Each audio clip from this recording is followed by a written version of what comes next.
No one would have believed in the last years of the 19th century that human affairs were being watched keenly and closely by intelligences greater than man's. That as men busied themselves about their affairs, they were scrutinized and studied, perhaps almost as narrowly as a man with a microscope might scrutinize the transient creatures that swarm and multiply in a drop of water. With infinite complacency, men went to and fro over this globe about their little affairs, serene in their assurance of their empire over matter. It is possible that the infusoria under the microscope do the same. At most, terrestrial men fancied that there might be other men upon Mars, perhaps inferior to themselves and ready to welcome a missionary enterprise, but certainly no one thought of Mars as a source of human danger. Yet across the gulf of space, minds that are to our minds as ours are to those of the beasts, intellects vast and cool and unsympathetic, regarded this earth with envious eyes and slowly and surely drew their plans against us. Nor was it generally understood that since Mars is older than our Earth, with scarcely a quarter of the superficial area, and remoter from the Sun, it necessarily follows that it is not only more distant from life's beginning, but nearer its end. The secular cooling that must someday overtake our planet has already gone far indeed with our neighbor.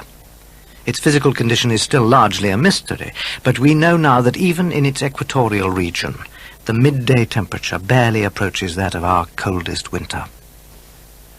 The atmosphere of Mars is much more attenuated than ours. Its oceans have shrunk until they cover but a third of its surface, and as its slow seasons change, huge snowcaps gather and melt about either pole, and periodically inundate its temperate zones.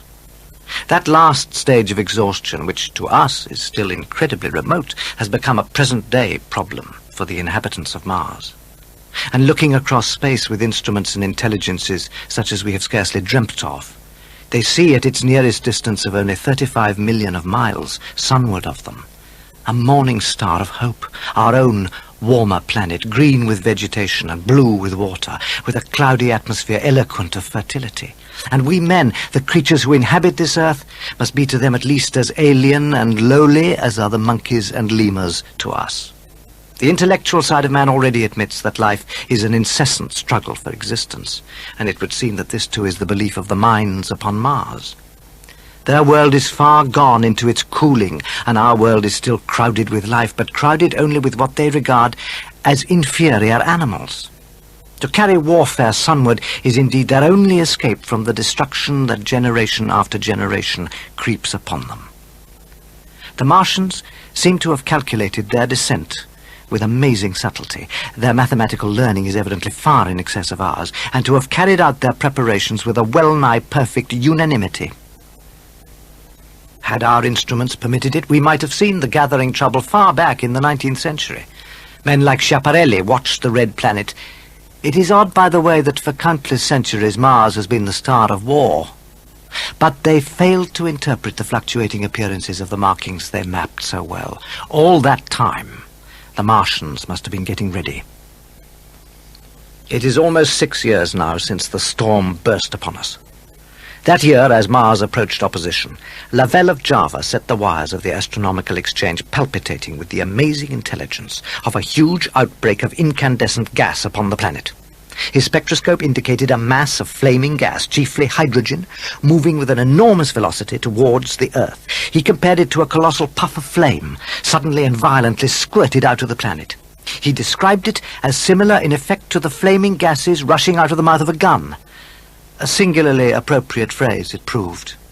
Yet the next day there was nothing of this in the papers except a little note in the Daily Telegraph, and the world went in ignorance of one of the gravest dangers that ever threatened the human race. I might not have heard of the eruption at all had I not met Ogilvy, the well-known astronomer, at Ottershaw. He was immensely excited at the news and invited me up to take a turn with him that night in a scrutiny of the red planet. In spite of all that has happened since, I still remember that vigil very distinctly.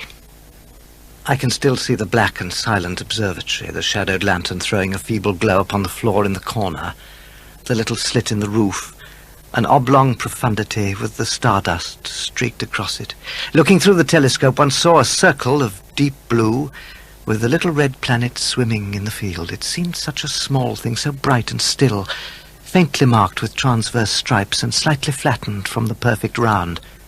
40 million miles away it was, 40 million miles of void, and invisible to me because it was so remote and small, flying swiftly and steadily towards me across that incredible distance, drawing nearer every minute by so many thousands of miles, came the thing they were sending us, the thing that was to bring so much struggle and calamity and death.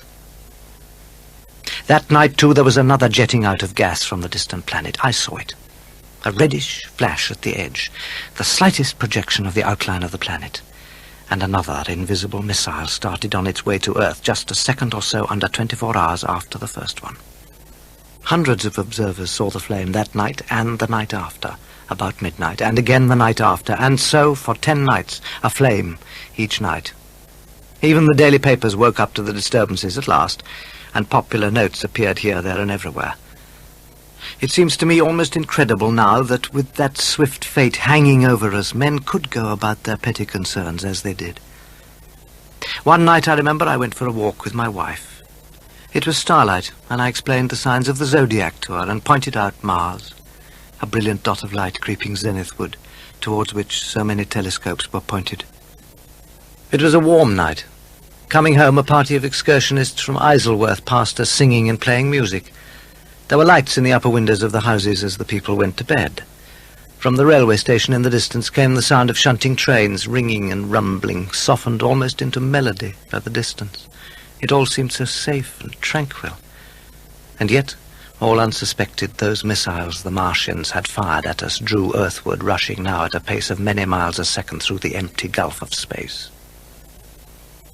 The first falling star appeared very early one morning, rushing over Winchester eastward, a line of flame high in the atmosphere.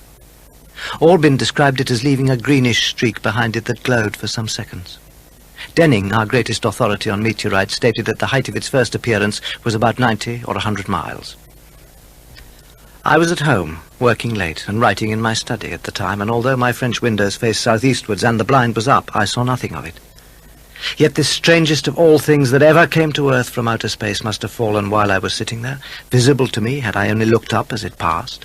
Many people in Berkshire, Surrey and Middlesex must have seen the fall of it, but no one seems to have troubled to look for it that night.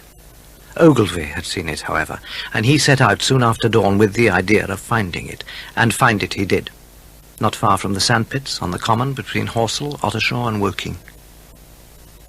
An enormous hole had been made by the impact of the projectile, and the sand and gravel had been flung violently in every direction over the heath and heather, forming heaps visible a mile and a half away. The heather was on fire eastward, and a thin blue smoke rose against the dawn. The thing itself lay almost entirely buried in sand amidst the scattered splinters of a fir tree it had shivered to fragments in its descent. The uncovered part had the appearance of a huge cylinder, caked over, its outline softened by a thick, scaly, dun-coloured incrustation. It had a diameter of about 30 yards. Ogilvy approached the mass, surprised at the size, and more so at the shape, since most meteorites are rounded more or less completely. It was, however, still so hot, from its flight through the air, as to forbid his near approach. A stirring noise within the cylinder he ascribed to the unequal cooling of its surface, for at that time it had not occurred to him that it might be hollow. He remained standing at the edge of the pit that the thing had made for itself, dimly perceiving even then some evidence of design in its arrival. The early morning was wonderfully still, and the sun, just clearing the pine trees towards Weybridge, was already warm. There was no breeze stirring, and the only sounds were the faint movements from within the cindery cylinder. Then suddenly he noticed with a start that some of the grey clinker, the ashy incrustation that covered the cylinder, was falling off the circular edge of the end. It was dropping in flakes and raining down upon the sand. A large piece suddenly came off and fell with a sharp noise that brought his heart into his mouth. For a minute he scarcely realized what this meant. He fancied even then that the cooling of the body might account for it, but what disturbed that idea was the fact that the ash was falling only from the end of the cylinder. And then he perceived that very slowly the circular top of the cylinder was rotating on its body. It was such a gradual movement that he discovered it only through noticing that a black mark that had been near him 5 minutes ago was now at the other side of the circumference. Even then he scarcely understood what this indicated, until he heard a muffled grating sound and saw the black mark jerk forward an inch or so. Then it came upon him in a flash. The cylinder was hollow, artificial, with an end that screwed out, and something within the cylinder was unscrewing the top. He turned at once, scrambling away from the edge of the pit, and set off running wildly into Woking. He met a waggoner and tried to make him understand, but the tale he told and his appearance were so wild that the man simply drove on. He was equally unsuccessful with the potman who was just unlocking the doors of the public house by Horsell Bridge. But when he saw Henderson, the London journalist, in his garden, he called over the palings and at last made himself understood. "Henderson," he called, "you saw that shooting star last night?" "What about it?" said Henderson. "It's out on Horsell Common now." "Good Lord," cried Henderson, "a fallen meteorite, that's a good scoop." "But it's not a meteorite," said Ogilvy excitedly. "It's a cylinder, an artificial cylinder, and there's something inside." With an exclamation, Henderson dropped his spade, snatched up his jacket, and ran down to the railway station at once in order to telegraph the news to London. The newspaper articles had already prepared men's minds for the reception of the idea to some extent, and by 8 o'clock the word had got around, and a number of boys and unemployed men had already started for the Common to see the men from Mars. That was the form the story took, and I heard of it first from my newspaper boy about 9:15 when I went out to get my Daily Chronicle. I was naturally startled and lost no time in going out and across Ottershaw Bridge to the sandpits. When I arrived, I found a crowd of several hundred people surrounding the huge hole in which the cylinder lay. Everyone seemed greatly excited. There were a number of voices raised, and some sort of struggle appeared to be going on about the edge of the pit.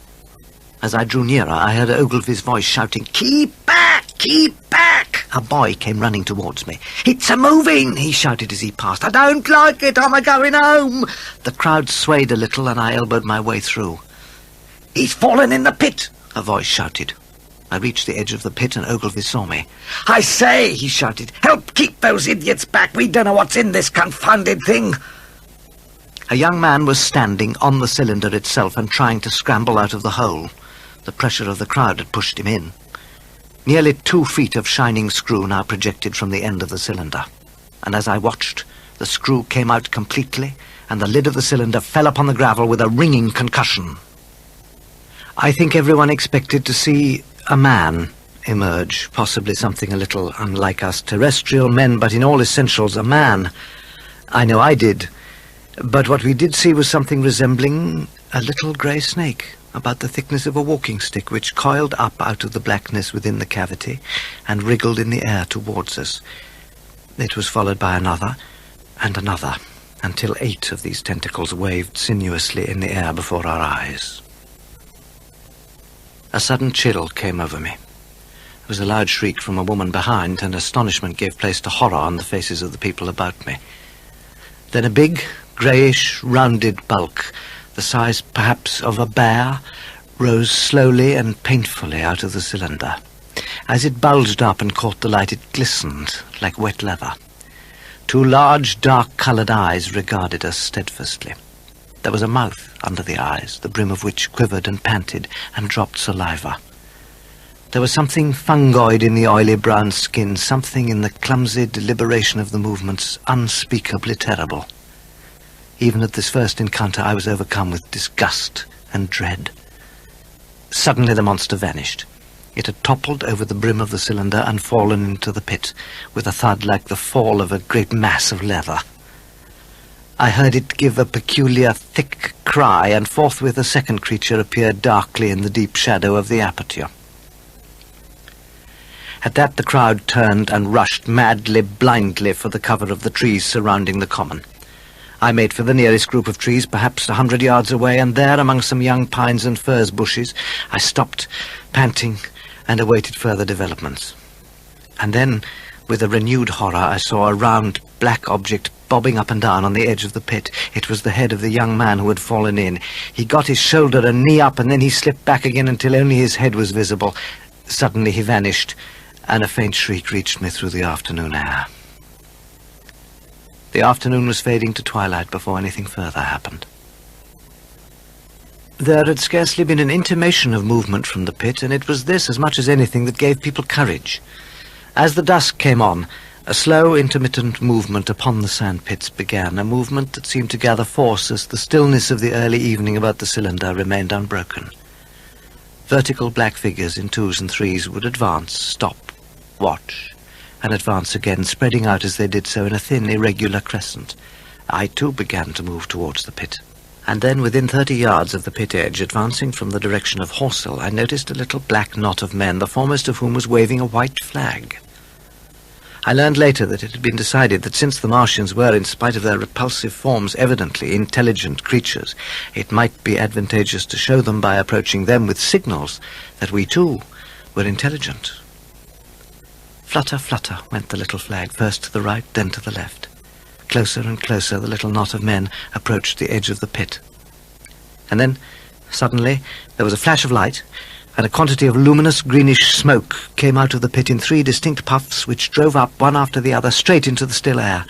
This smoke, or flame perhaps would be the better word for it, was so bright that the deep blue sky overhead and the hazy stretches of brown common towards Chertsey, set with black pine trees, seemed to darken abruptly as these puffs arose, and to remain the darker after their dispersal. A faint hissing sound became audible, changing gradually into a humming, into a long, loud, droning noise. Then, very slowly, a humped shape rose out of the pit, and the ghost of a beam of light seemed to flicker out from it. Immediately flashes of flame, a bright glare leaping from one to another, sprang from the scattered group of men at the edge of the pit. It was as if some invisible jet impinged upon them and flashed into white flame, as if each man were suddenly and momentarily turned to fire. By the light of their own destruction I saw them staggering and falling, and their supporters turning to run. I stood staring, not as yet realizing that this was death leaping from man to man in that little distant crowd. As the unseen shaft of heat passed over them, pine trees burst into fire, and every dry furze bush became a mass of flames. It was sweeping round swiftly and steadily, this flaming death, this invisible, inevitable sword of heat. I perceived it coming towards me by the flashing bushes it touched, and I heard the crackle of fire in the sandpits and the sudden squeal of a horse that was as suddenly stilled. All along a curving line beyond the sandpits, the dark ground smoked and crashed. Something fell with a crash far away to the left, where the road from Woking Station opens out on the common. And then, as suddenly as it had begun, the hissing and humming ceased, and the black dome-like object sank slowly out of sight into the pit. All this had happened with such swiftness that I had stood motionless, dumbfounded and dazzled by the flashes of light. Had that death swept through a full circle, it must inevitably have slain me in my surprise. But it passed and spared me, and left the night about me suddenly dark and unfamiliar, except where patches of bush and isolated trees smoked and glowed, and some houses towards Woking Station sent up spires of flame into the stillness of the evening air. With an effort I turned and began to run, stumbling through the heather. That night, nearly 40 people lay under the starlight about the pit, charred and distorted beyond recognition. And all night long, the common from Horsell to Maybury was deserted and brightly ablaze. I remember very little of my headlong flight until I found myself near the bridge that crosses the canal by the gasworks. For a moment I could not clearly understand how I came to be there. My hat had gone and my collar had burst away from its stud. I walked unsteadily up the steep incline of the bridge, my mind a blank wonder, my muscles and nerves drained of their strength. I dare say I staggered drunkenly. Over the Maybury Arch a train, a billowing tumult of white firelit smoke and a long caterpillar of lighted windows went flying south with a clatter and was gone. A dim group of people talked in the gate of one of the houses in the pretty little row of gables that was called Oriental Terrace. It was all so real and so familiar, and that behind me, it was fantastic, unbelievable. Such things, I told myself, just could not be. I arrived home some 20 minutes later and startled my wife at the doorway, so haggard was my appearance. I went into the dining room, sat down, drank some wine, and so soon as I could collect myself sufficiently, told her the things I had seen. The dinner had already been served and remained neglected on the table while I told my story. "There is one thing," I said, to allay the fears I saw I'd aroused in her. "They are the most sluggish things I ever saw. They may keep the pit and kill people who come near them, but they cannot get out of it." I paused, remembering. Oh, but the horror of them. don't, dear," said my wife, putting her hand on mine. "Poor Ogilvy and Henderson," I said. "To think of them lying dead out there."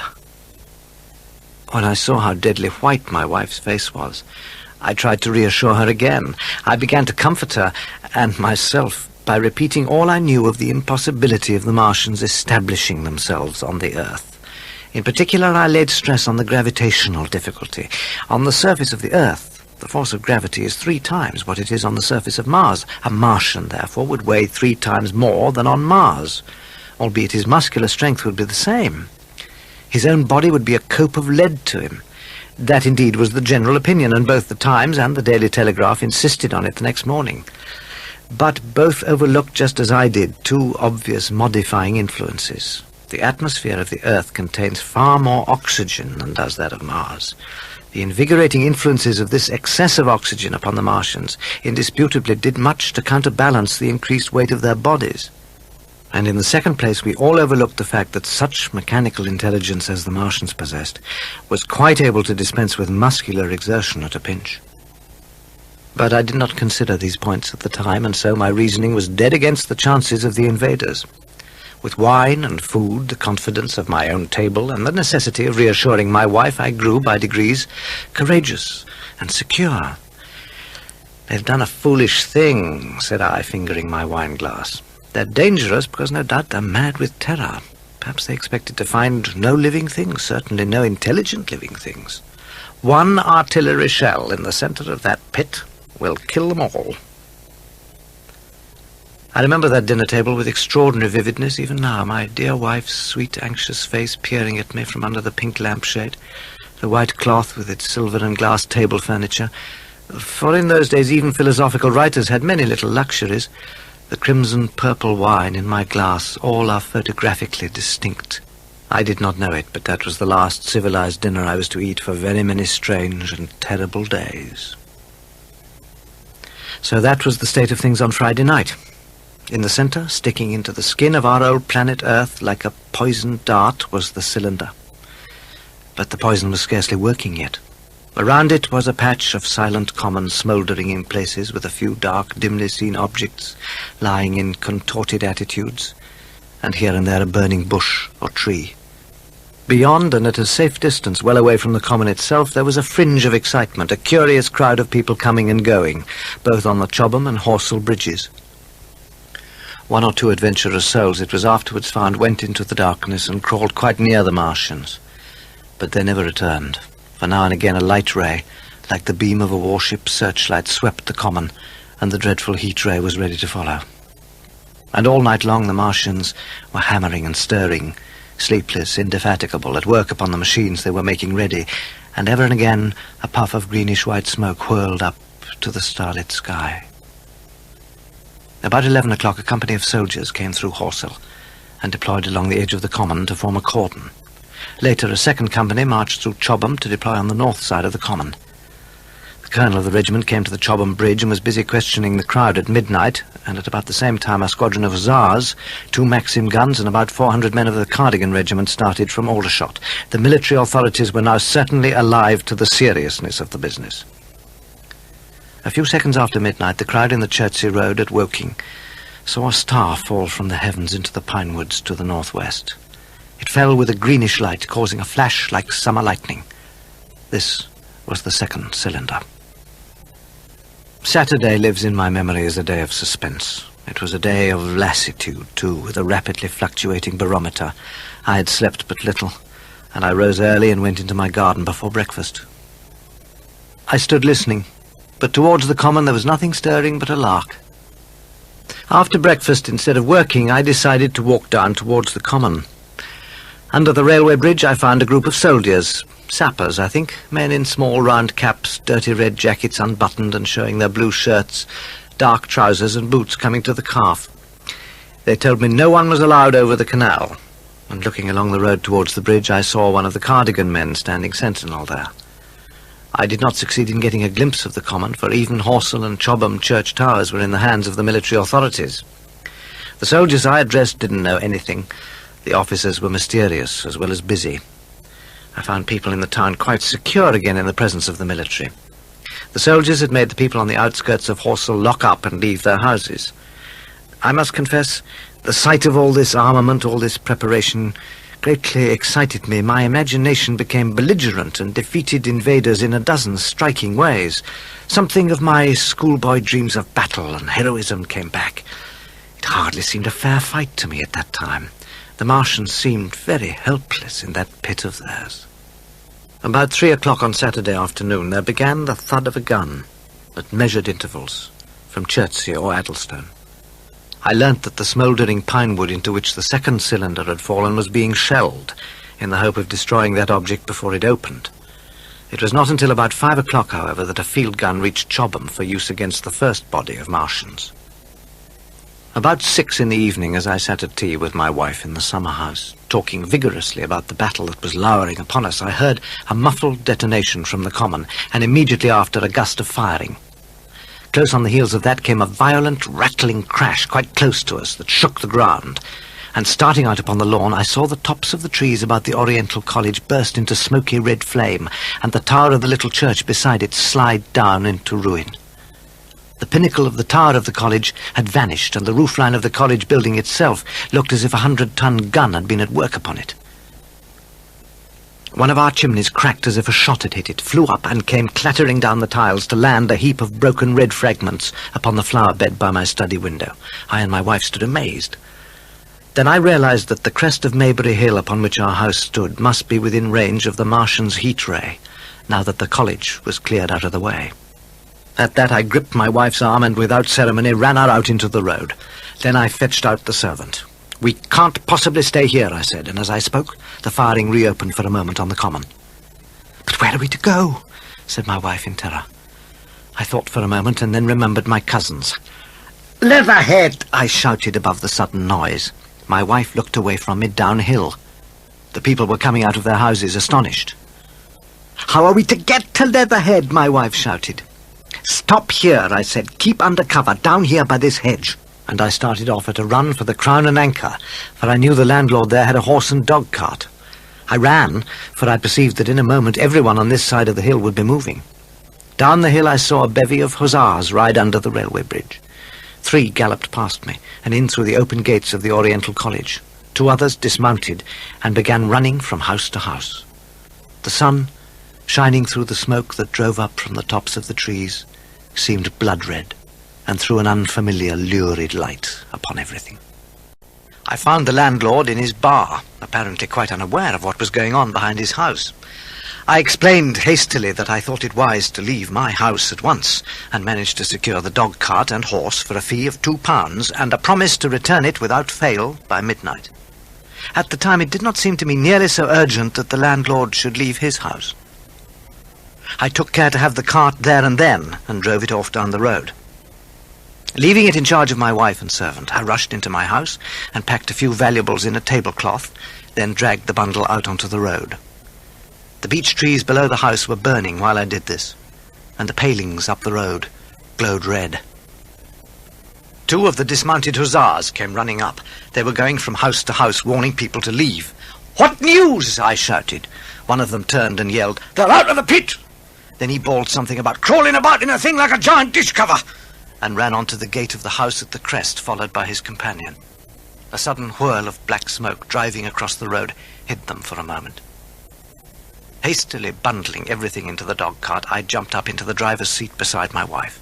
The servant was already seated in the cart, and in another moment we were clear of the smoke and noise, and spanking down the opposite slope of Maybury Hill towards Old Woking. At the bottom of the hill I turned my head to look back at the hillside I was leaving. Thick streamers of black smoke shot with threads of red fire were driving up into the still air, and throwing dark shadows upon the green treetops eastward. The smoke already extended far away to the east and west, to the Byfleet pine woods eastward, and to Woking in the west. The road was dotted with people running in the direction we were headed, and very faint now, but very distinct through the hot, quiet air, one heard the whir of a machine gun that was presently stilled, and an intermittent cracking of rifles. I am not an expert driver, and I had immediately to turn my attention to the horse. When I looked back again, the second hill had hidden the black smoke. I slashed the horse with the whip, and gave him a loose rein until Woking lay between us and that quivering tumult. We got to Leatherhead without misadventure about 9 o'clock, and the horse had an hour's rest while I took my supper with my cousins and commended my wife to their care. My wife was curiously silent throughout the drive and seemed oppressed with forebodings of evil. I talked to her reassuringly, pointing out that the Martians must be tied to their pit by sheer heaviness, and at the utmost could but crawl a little out of it, but she answered only in monosyllables. Had it not been for my promise to the innkeeper to return his cart, she would, I think, have urged me to stay in Leatherhead that night. Would that I had. Her face, I remember, was very white when we parted. It was nearly 11 when I started to return. The night was unexpectedly dark. To me, walking out of the lighted passage of my cousin's house, it seemed indeed black, and it was as hot and close as the day. Overhead the clouds were driving fast, albeit not a breath stirred the shrubs about us. As I came through Woking, I saw along the western horizon a blood-red glow, which as I drew nearer crept slowly up the sky. The driving clouds of the gathering thunderstorm mingled there with masses of black and red smoke. From Ripley until I came through Purford, I was in the valley of the Wey, and the red glare was hidden from me. As I ascended the little hill beyond Purford Church, the glare came into view again, and the trees about me shivered with the first intimation of the storm that was upon us. Then I heard midnight pealing out from Purford Church behind me, and then came the silhouette of Maybury Hill with its treetops and roofs black and sharp against the red. Even as I beheld this, a lurid green light lit the road about me and showed the distant woods towards Addlestone. I felt a tug at the reins. I saw that the driving clouds had been pierced, as it were, by a thread of green fire, suddenly lighting their confusion and falling into the fields to my left. It was the third falling star. Close on its apparition, and blindingly violent by contrast, the first lightning of the gathering storm danced out, and the thunder burst like a rocket overhead. The horse took the bit between his teeth and bolted. A moderate incline runs down towards the foot of Maybury Hill, and down this we clattered. Once the lightning had begun, it went on in as rapid a succession of flashes as I had ever seen. The flickering light was blinding and confusing, and a thin hail smote gustily at my face as I drove down the slope. At first I regarded little but the road before me, and then abruptly my attention was arrested by something that was moving rapidly down the opposite slope of Maybury Hill. At first I took it for the wet roof of a house, but one flash following another showed it to be in swift, rolling movement. It was an elusive vision, a moment of bewildering darkness, and then in a flash like daylight, the red masses of the orphanage near the crest of the hill, the green tops of the pine trees, and this problematical object came out clear and sharp and bright. And this thing I saw, how can I describe it? A monstrous tripod higher than many houses, striding over the young pine trees and smashing them aside in its career, a walking engine of glittering metal, with articulate ropes of steel dangling from it, and the clattering tumult of its passage mingling with the riot of the thunder. A flash, and it came out vividly, heeling over one way with 2 feet in the air, to vanish and reappear almost instantly, as it seemed, with the next flash, 100 yards nearer. Then suddenly the trees in the pine wood ahead of me were parted, as brittle reeds are parted by a man thrusting through them, and a second huge tripod appeared, rushing, as it seemed, headlong towards me, and I was galloping hard to meet it. At the sight of the second monster, my nerve went altogether. Not stopping to look again, I wrenched the horse's head round to the right, and in another moment the dog-cart had heeled over upon the horse. The shaft smashed noisily, and I was flung sideways and fell heavily into a shallow pool of water. I crawled out almost immediately and crouched, my feet still in the water, under a clump of firs. The horse lay motionless, his neck broken, and by the lightning flashes I saw the black bulk of the overturned dog-cart and the silhouette of the wheel still spinning slowly. In another moment the colossal mechanism went striding by me and passed uphill towards Purford. Seen nearer, the thing was incredibly strange, for it was no mere insensate machine driving on its way. Machine it was, with a ringing metallic pace, and long, flexible, glittering tentacles, one of which gripped a young pine tree, swinging and rattling about its strange body. But it picked its road, as it went striding along, and the brazen hood that surmounted it moved to and fro with the inevitable suggestion of a head looking about it. As it passed, it set up an exultant, deafening howl that drowned the thunder. In another minute it was with its companion, and half a mile away, stooping over something in the field. I have no doubt that this thing in the field was the third of the 10 cylinders they'd fired at us from Mars. It was some time before my blank astonishment would let me struggle up the bank and push on towards my house. I walked among the trees trying to find the footpath up the hill. It was very dark indeed in the wood, for the lightning was now becoming infrequent, and the hail, which was pouring down in a torrent, fell in columns through the heavy foliage.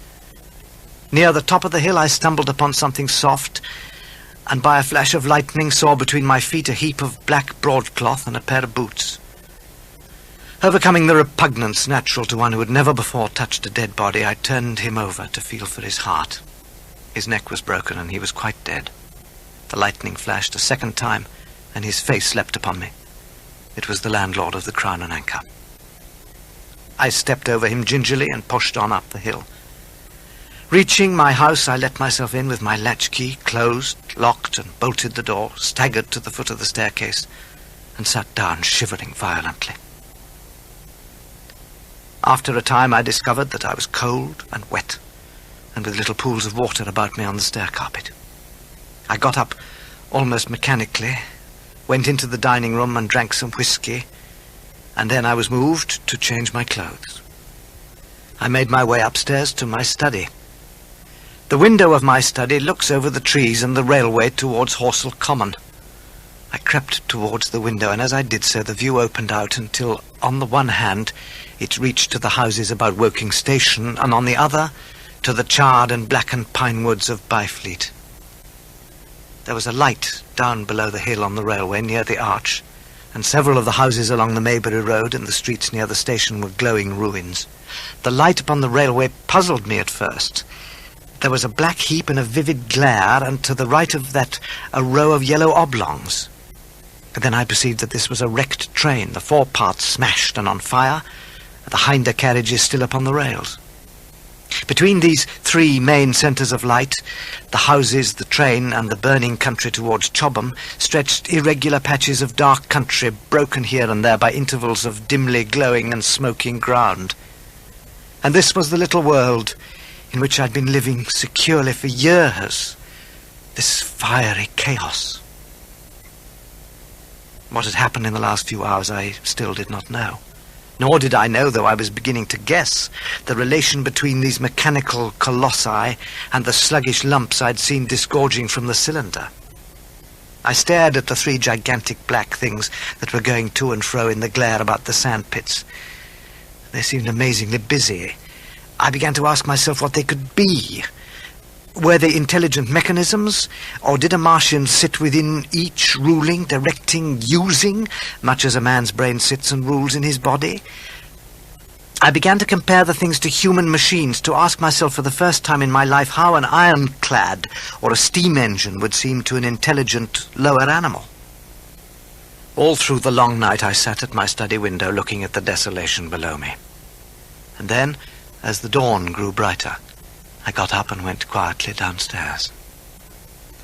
I realized that the house was no place to stay in.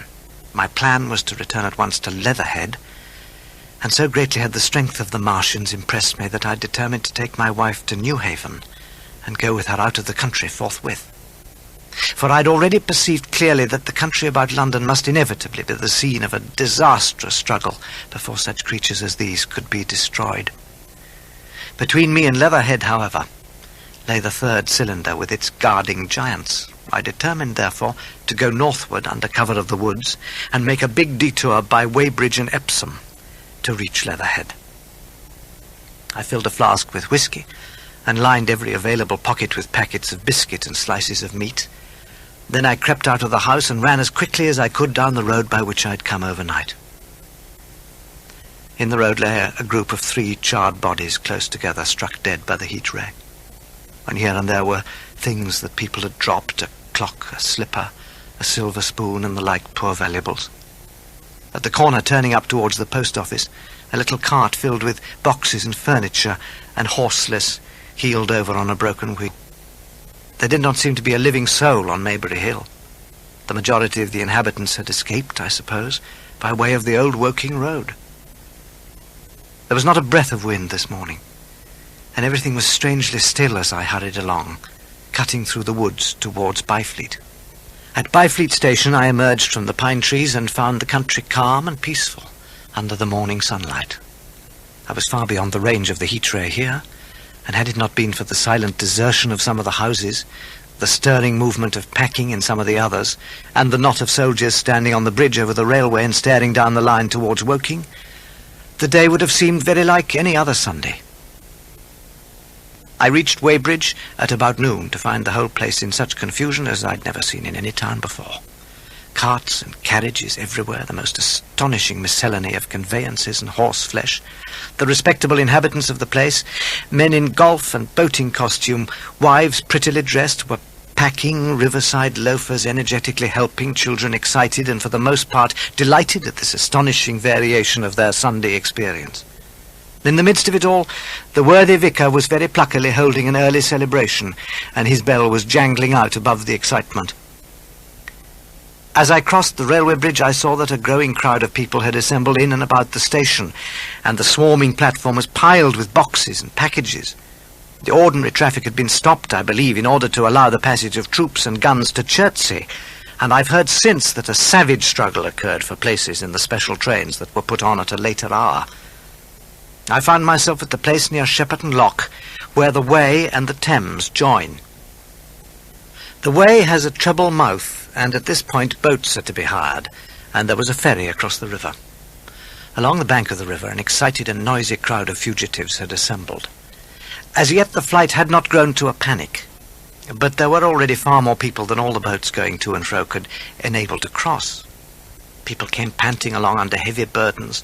One husband and wife were even carrying a small outhouse door between them with some of their household goods piled on top of it. There was a lot of shouting and jostling, and every now and then people would glance nervously across the way at the meadows towards Chertsey, but everything over there was still. Across the Thames, except just where the boats landed, everything was quiet, in vivid contrast with the Surrey side. The people who landed there from the boats went tramping off down the lane. The big ferry boat had just made a journey across and was beginning to unload when a boatman near me shouted, "What's that?" "Shut up, you fool," said a man to a yelping dog. Then the sound came again, this time from the direction of Chertsey, a muffled thud, the unmistakable sound of a gun. Almost immediately, unseen batteries across the river to our right took up the chorus, firing heavily, one after the other. A woman screamed. Everyone stood arrested by the sudden stir of battle, near us and yet invisible to us. Then suddenly we saw a rush of smoke far away up the river, a puff of smoke that jerked up into the air and hung there, drifting. Forthwith the ground heaved underfoot and a heavy explosion shook the air, smashing 2 or 3 windows in the houses near and leaving us astonished. And then quickly, one after the other, 1, 2, 3, 4 of the armoured Martians appeared, far away over the trees, across the flat meadows that stretched towards Chertsey, and striding hurriedly towards the river. Little cowled figures they seemed at first, going with a rolling motion and as fast as flying birds. Then, advancing obliquely towards us, came a 5th. Their armoured bodies glittered in the sun as they swept swiftly forward upon the unseen guns, growing rapidly larger as they drew nearer. The one on the extreme left flourished a huge case high in the air, and the ghostly, terrible heat ray I'd already seen on Friday night smote towards Chertsey and struck the town. At sight of these strange, swift and terrible creatures, the crowd along by the water's edge seemed for a moment horror-struck. There was no screaming or shouting, but a silence. Then came a hoarse murmur and a movement of feet, a splashing from the water. A man, too frightened to drop the portmanteau he carried on his shoulder, swung round and sent me staggering with a blow from the corner of his burden. A woman thrust at me with her hand and rushed past me. I turned too with the rush of the people, but I was not too terrified for thought. That terrible heat ray was uppermost in my mind. "Get under the water!" I shouted, and I rushed right down the gravelly beach and hurled myself headlong into the water. The stones under my feet were muddy and slippery, and the river was so low that I ran perhaps 20 feet, scarcely waist deep. Then, as the nearest Martian towered scarcely a couple of 100 yards away, I flung myself forward under the surface. The splashes of the people in the boats leaping into the water sounded like thunderclaps in my ears. The Martian took no more notice for the moment of the people running this way and that than a man would of the confusion of ants in a nest against which his foot had kicked. When, half suffocated, I raised my head above the water, the Martian's hood pointed at the batteries that were still firing across the river, and as it advanced it swung loose what must have been the generator of the heat ray. In another moment it had reached the bank and was wading across. The knees of its foremost legs bent at the farther bank, and it raised itself to its full height again, close to the village of Shepperton. Forthwith, the 6 guns, which unknown to anyone on the right bank had been hidden behind the outskirts of that village, fired simultaneously. The sudden near concussion, the last close upon the first, made my heart jump. The monster was already raising the case, generating the heat ray, as the first shell burst 6 yards above the hood. Almost simultaneously, 2 other shells burst in the air near the body. The hood twisted round, but not in time to touch the 4th shell, which burst clean in its face.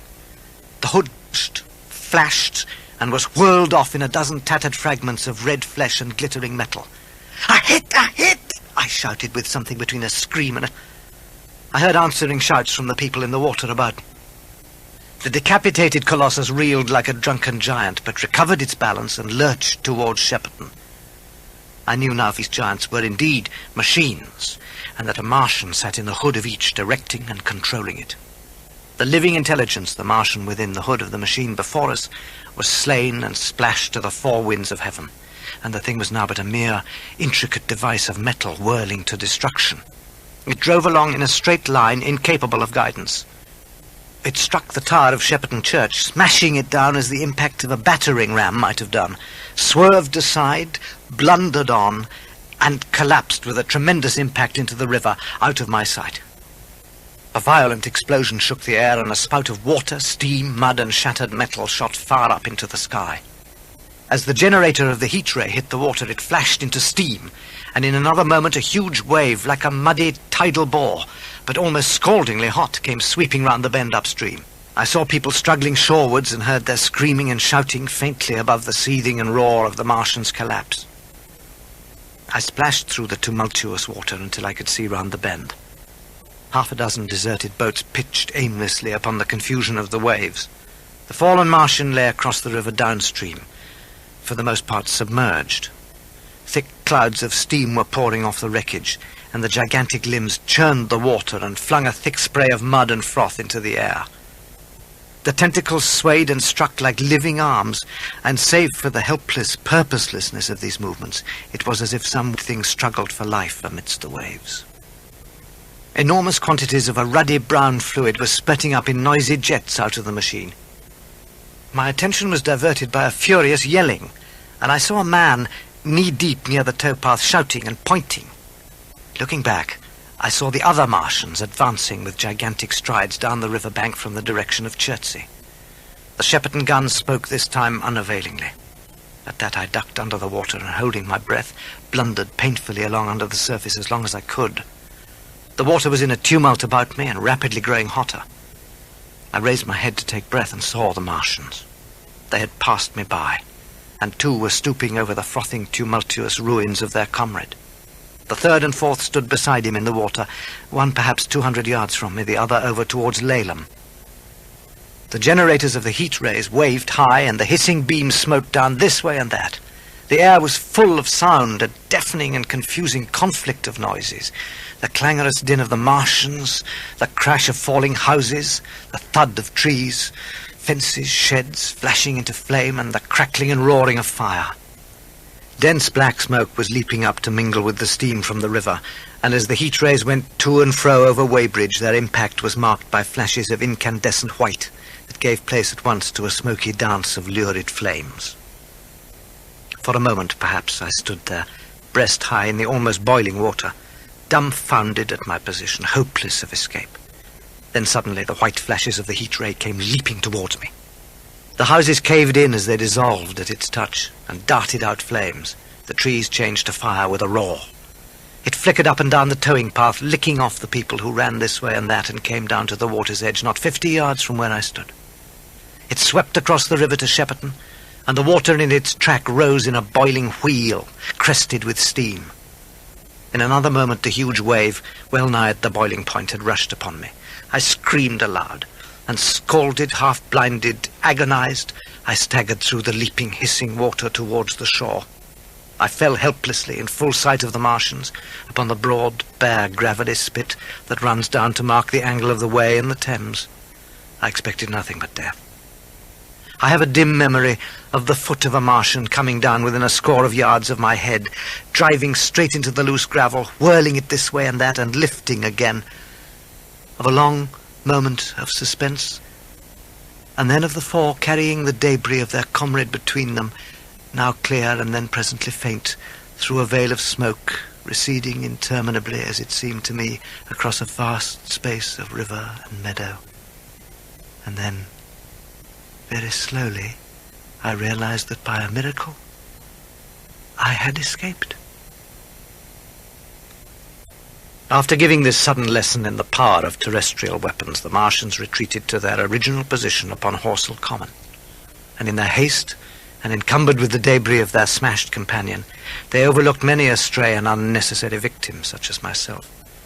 Had they left their comrade and pushed on forthwith, there was nothing at that time between them and London but batteries of 12-pounder guns, and they would certainly have reached the capital in advance of the tidings of their approach. But they were in no hurry. From Mars, cylinder followed cylinder in its interplanetary flight. Every 24 hours brought them reinforcements. And meanwhile, the military and naval authorities, now fully alive to the tremendous power of their antagonists, worked with furious energy.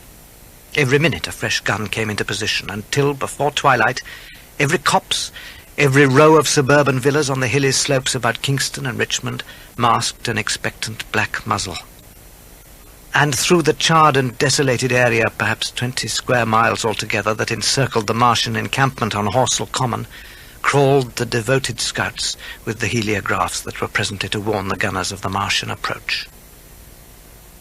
But the Martians now understood our command of artillery and the danger of human proximity, and not a man ventured within a mile of either cylinder, save at the price of his life. The Martians spent the earlier part of the afternoon in transferring everything from the second and third cylinders at Addlestone and Purford to their original pit on Horsell Common. Over that, above the blackened heather and ruined buildings that stretched far and wide, stood one as sentinel, while the rest abandoned their vast fighting machines and descended into the pit. They were hard at work there far into the night, and the towering pillar of dense green smoke that rose therefrom could be seen from the hills about Merrow, and even, it is said, from Banstead and Epsom Downs. And while the Martians behind me were thus preparing for their next sally, I made my way from the fire and smoke of burning Weybridge towards London. It is a curious thing that I felt angry with my wife. I cannot account for it, but my impotent desire to reach Leatherhead worried me excessively.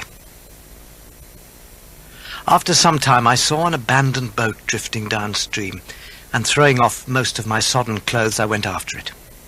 There were no oars in the boat, but I contrived to paddle, as much as my parboiled hands would allow, down the river towards Walton and Halliford, going very tediously, and continuously looking behind me, as you may well understand.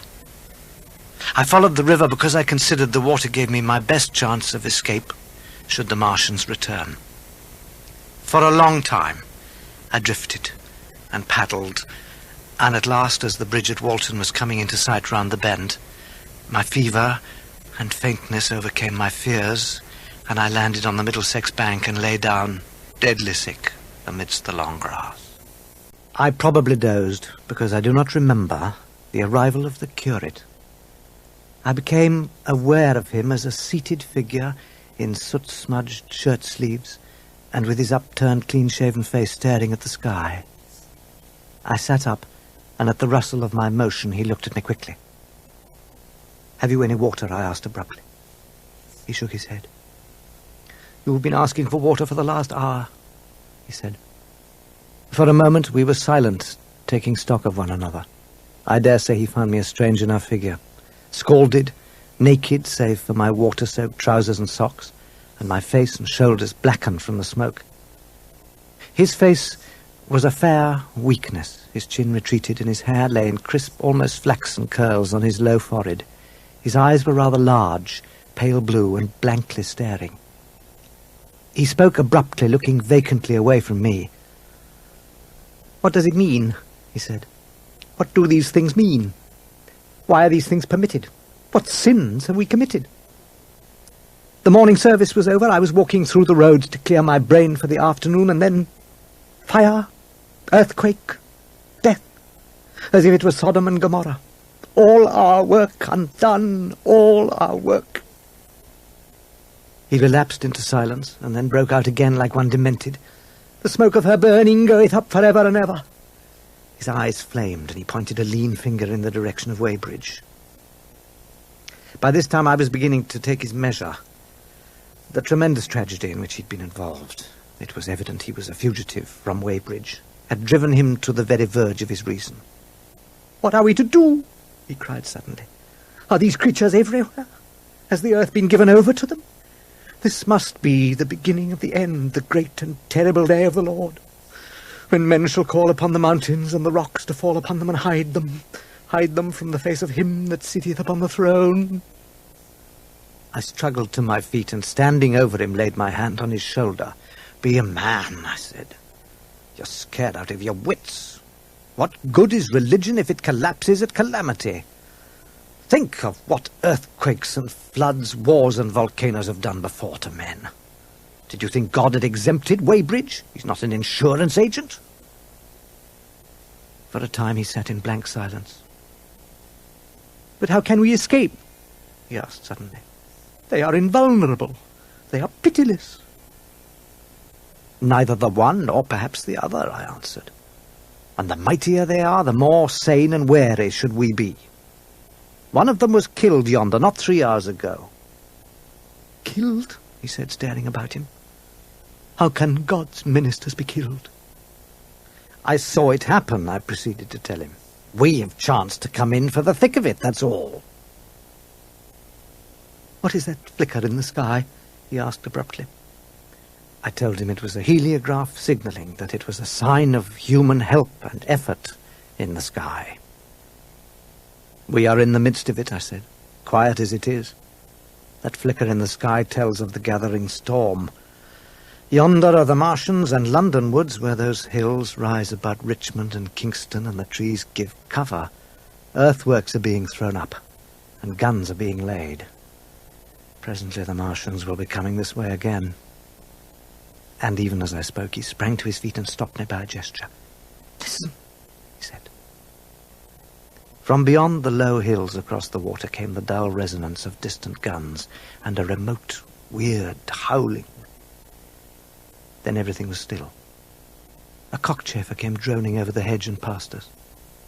High in the west, the crescent moon hung faint and pale above the smoke of Weybridge and Shepperton and the hot, still splendor of the sunset. "We had better follow this path," I said. "Northward, toward London." While the curate had sat and talked so wildly to me under the hedge in the flat meadows near Halliford, the Martians had resumed the offensive. The majority of them remained busy with preparations in the Horsell pit until about 9 that night, but 3 came out about 8 o'clock, and advancing slowly and cautiously made their way through Byfleet and Purford towards Ripley and Weybridge, and so came in sight of the expectant batteries against the setting sun. These Martians did not advance in a body but in a line, each perhaps 1.5 miles from his nearest fellow. They communicated with each other by means of siren-like howls, running up and down the scale from one note to another.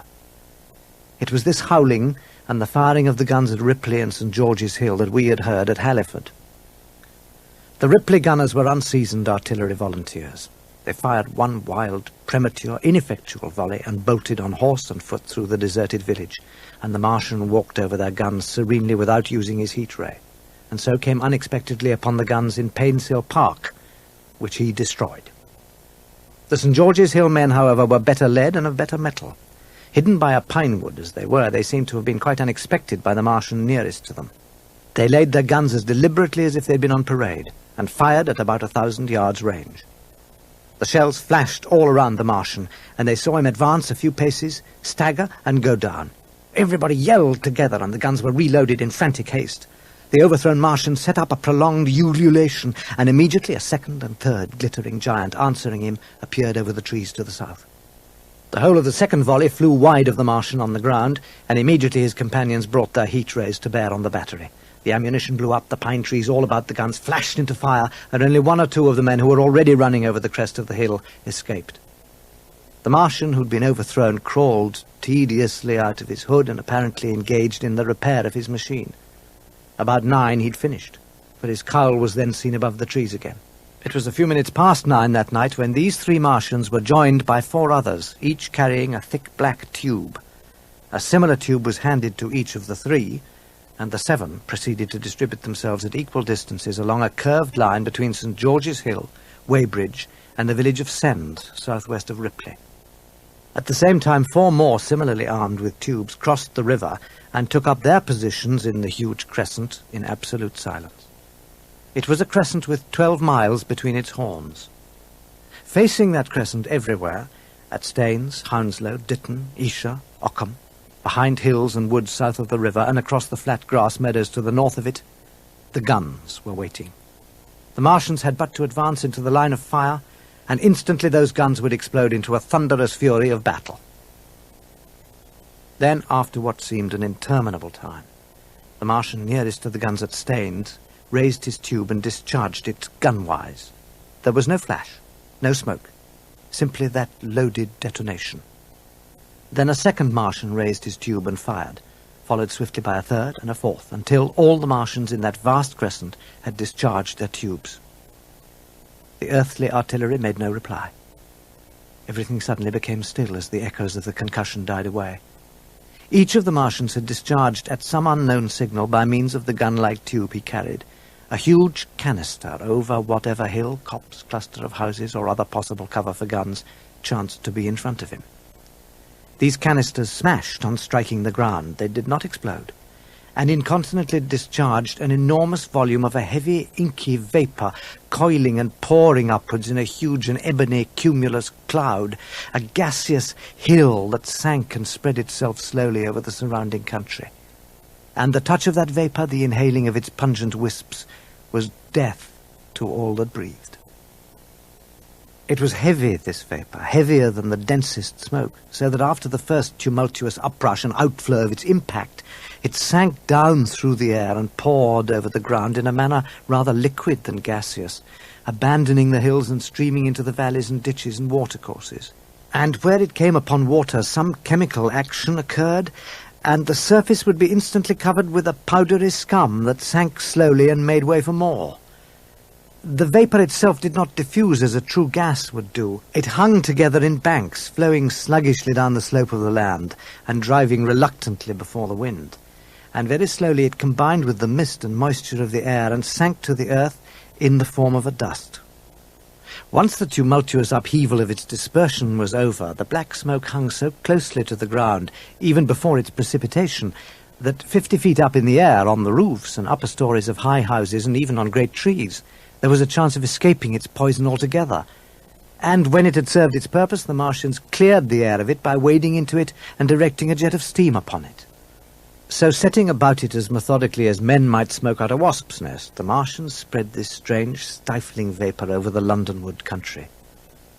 The horns of the crescent slowly spread apart until at last they formed a line from Hanwell to Malden.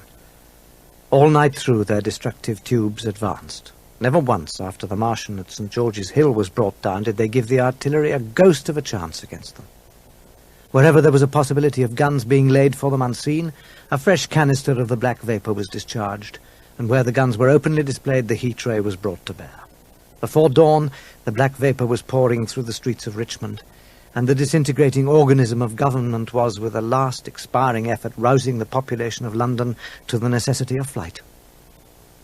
So you understand the roaring wave of fear that slept through the greatest city in the world just as Monday was dawning. The stream of flight rising swiftly to a torrent, lashing in a foaming tumult round the railway stations, banked up into a horrible struggle about the shipping on the Thames, and hurrying by every available channel northward and eastward. By 10 o'clock, the police organization, and by midday even the railway organizations were losing coherency, losing shape and efficiency, guttering, softening, running at last into that swift liquefaction of the social body.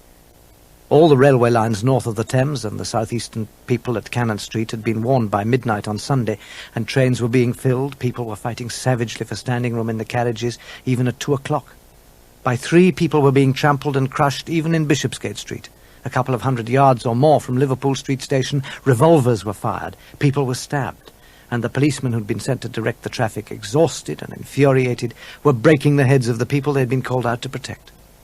And as the day advanced and the engine drivers and stokers refused to return to London, the pressure of the flight drove the people in an ever-thickening multitude away from the stations and along the northward running roads. By midday, a Martian had been seen at Barnes, and a cloud of slowly sinking black vapour drove along the Thames and across the flats at Lambeth, cutting off all escape over the bridges in its sluggish advance. Another bank drove down over Ealing and surrounded a little island of survivors on Castle Hill, alive but unable to escape.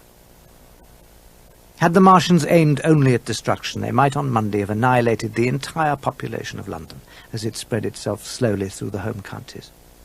Not only along the road through Barnet, but also through Edgware and Waltham Abbey, and along the roads eastward to Southend and Shoeburyness, and south of the Thames to Deal and Broadstairs, poured the same frantic rout. If one could have hung that June morning in a balloon in the blazing blue above London, every northward and eastward road running out of the infinite tangle of streets would have seemed stippled black with streaming fugitives, each dot a human agony of terror and physical distress. Never before in the history of the world had such a mass of human beings moved and suffered together. The legendary hosts of Goths and Huns, the hugest armies Asia has ever seen, would have been but a drop in that current.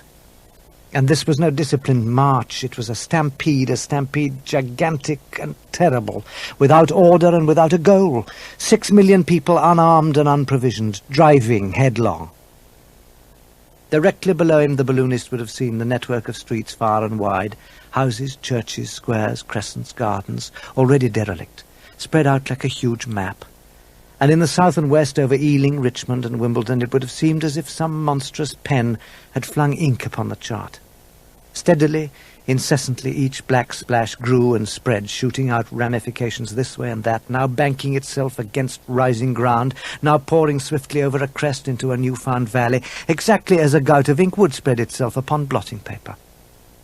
And beyond, over the blue hills that rise southward of the river, the glittering Martians went to and fro, calmly and methodically spreading their poison cloud over this patch of country and then over that. They do not seem to have aimed at extermination so much as at complete demoralization and the destruction of any organized opposition. They exploded any stores of powder they came upon, cut every telegraph, and wrecked the railways. They were hamstringing mankind. They seemed in no hurry to extend the field of their operations, and did not come beyond the central part of London all that day. It is possible that a very considerable number of people in London stuck to their houses through Monday morning. Certain it is that many died at home, suffocated by the black smoke.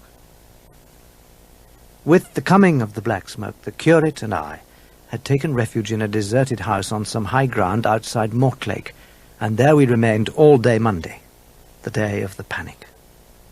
My mind was occupied by anxiety for my wife.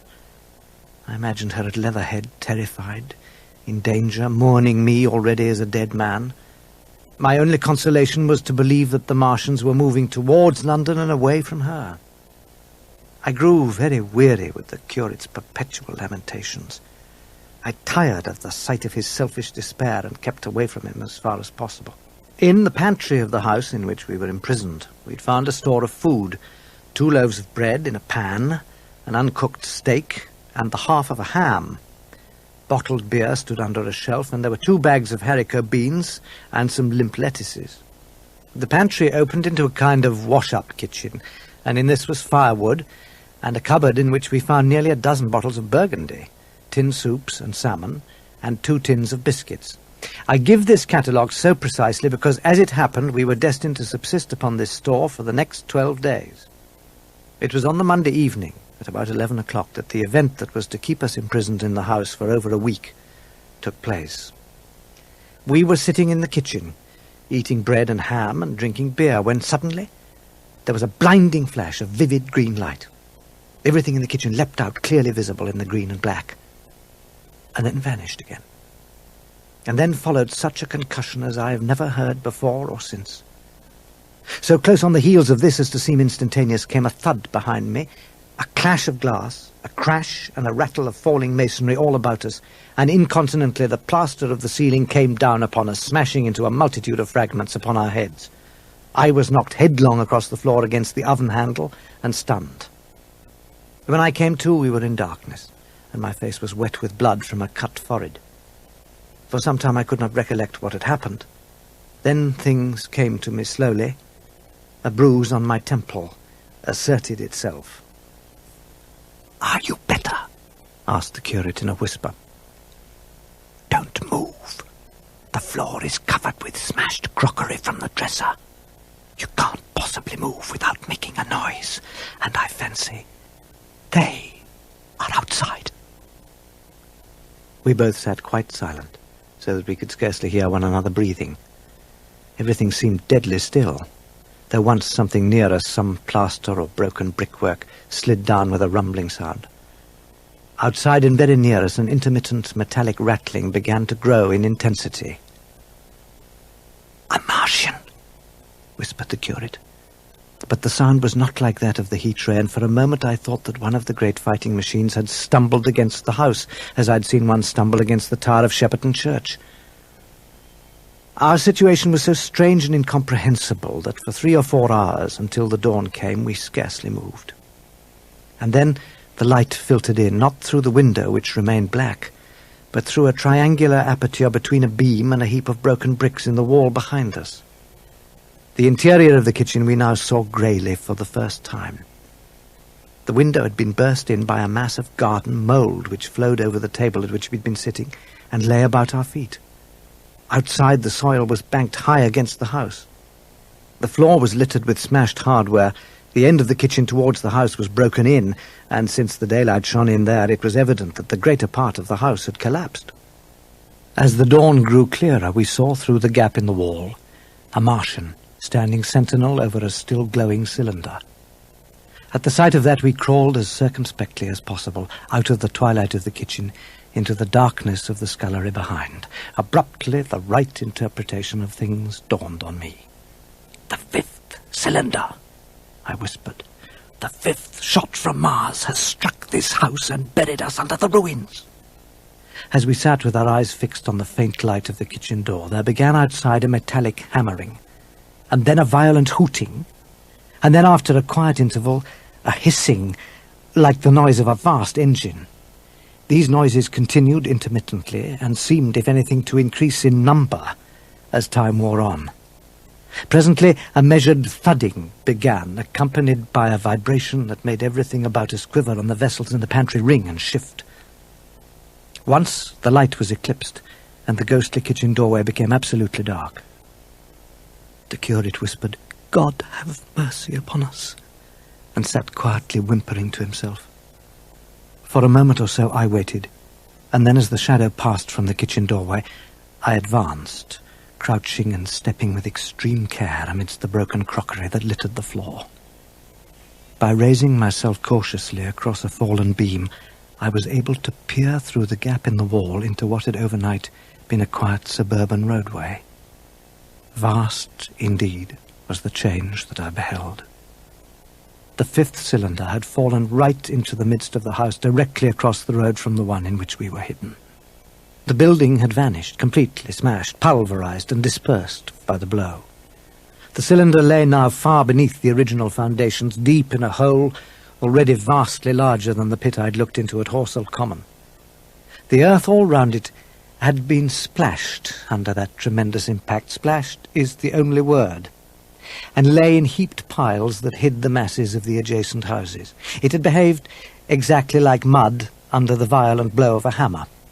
Our house had collapsed backwards. The front portion, even on the ground floor, had been destroyed completely. By a chance, the kitchen and scullery had escaped and stood buried now under the soil and ruins, closed in by tons of earth on every side, save towards the cylinder. Over that aspect we hung now on the very verge of the great circular pit that the Martians were engaged in making. The cylinder was already opened in the center of the pit, and on the farther edge, amidst the smashed and gravel-heaped shrubbery, one of the great fighting machines stood, deserted by its occupant, stiff and tall against the evening sky. And busy in the excavation was an extraordinary glittering mechanism, one of those complicated fabrics that have since been called handling machines. It was a sort of metallic spider with 5 agile legs and an extraordinary number of jointed levers, bars, and reaching and clutching tentacles about its body. Its motion was so swift, complex, and perfect that at first I did not see it as a machine in spite of its metallic glitter. The fighting machines were coordinated and animated to an extraordinary pitch, but nothing to compare with this. My interest shifted to the Martians themselves, busy in the pit. Already I'd had a transient impression of these, and the first nausea no longer obscured my observation. They were the most unearthly creatures it is possible to conceive. They were huge, round bodies, or rather heads, about 4 feet in diameter, each body having in front of it a face. This face had no nostrils. Indeed, the Martians do not seem to have had any sense of smell. But it had a pair of very large, dark-coloured eyes, and just beneath this a kind of fleshy beak. In the back of this head, or body, I scarcely know how to speak of it, was the single tight tympanic surface, since known to be anatomically an ear, though it must have been almost useless in our denser atmosphere. In a group round the mouth were 16 slender, almost whip-like tentacles arranged in 2 bunches of 8 each. Dissection has since shown that in addition to the great brain, the Martians possessed complex lungs and a heart, but this was the sum total of their internal organs. Strange as it may seem to a human being, all the complex apparatus of digestion which makes up the bulk of our bodies did not exist in the Martians. They were heads. Merely heads. Entrails they had none. They did not eat, much less digest. Instead, they took the fresh living blood of other creatures and injected it into their own veins. I myself have seen this being done, and squeamish as I may seem, I cannot bring myself to describe what I could not endure even to continue watching. Suffice to say that blood obtained from a still living animal, in most cases a human being, was run directly into the recipient canal by means of a little pipette. The bare idea of this is no doubt horribly repulsive to us, but at the same time I think we should remember how repulsive our carnivorous habits would seem to an intelligent rabbit. Perhaps the most salient point in which the systems of the Martians differed from ours, however, was in what one might have thought a very trivial particular. Microorganisms, which cause so much disease and pain on Earth, have either never appeared upon Mars, or Martian sanitary science eliminated them years ago. 100 diseases, all the fevers and contagions of human life, consumption, cancers, tumours, and such morbidities, never enter the scheme of their life. As I watched the Martians lying in the sunset light, panting, stirring ineffectual tentacles and moving feebly after their vast journey across space, it seemed to me that the crab-like handling machine looked to be infinitely more alive than they. While I was still watching, the curate reminded me of his presence by pulling violently at my arm. I turned to a scowling face and silent, eloquent lips. He wanted the slit, which permitted only one of us to peep through at a time, and so I had to forego watching them for a time while he enjoyed that privilege. When I looked again, the busy handling machine had already put together several of the pieces of apparatus it had taken out of the cylinder into a shape having an unmistakable likeness to its own. And down on the left, a busy little digging mechanism had come into view. This digging machine was emitting jets of green vapour and working its way round the pit, excavating and embanking in a methodical and discriminating manner. This it was which had caused the regular beating noise and the rhythmic shocks that had kept our ruinous refuge quivering. It piped and whistled as it worked, and so far as I could see, the thing was without a directing Martian at all. The arrival of a second fighting machine drove us from our peephole into the scullery, for we feared that from his elevation the Martian might see down upon us behind our barrier. As time wore on, we began to feel less in danger of their eyes, for to an eye in the dazzle of the sunlight outside, our refuge must have seemed a blind of blackness. But at first the slightest suggestion of approach drove us into the scullery in heart-throbbing retreat. Yet, terrible as was the danger we incurred, the attraction of peeping became for both of us irresistible. And I recall now with a sort of wonder that in spite of the infinite danger in which we were, between starvation and a still more terrible death, we could yet struggle bitterly for that horrible privilege of sight. We would race across the kitchen in a grotesque pace between eagerness and the dread of making a noise, and strike one another and thrust and kick within a few inches of exposure. The curate and I had absolutely incompatible dispositions and habits of thought and action, and our danger and isolation only accentuated the incompatibility. His endless muttering monologues vitiated every effort I made to think out a line of action, and drove me at times, thus pent up and intensified, almost to the verge of craziness. He was as lacking in restraint as a silly woman. He would weep for hours together, and I would sit in the darkness unable to keep my mind off him by reason of his importunities. He ate more than I did, and it was in vain I pointed out that our only chance of life was to stop in the house until the Martians had done with their pit, that in that long patience a time might presently come when we should need food. He ate and drank impulsively in heavy meals at long intervals. He slept little. The curate had possession of the aperture when the first men were brought to the pit. He made a sudden movement backwards, and I, fearful that we were observed, crouched in a spasm of terror.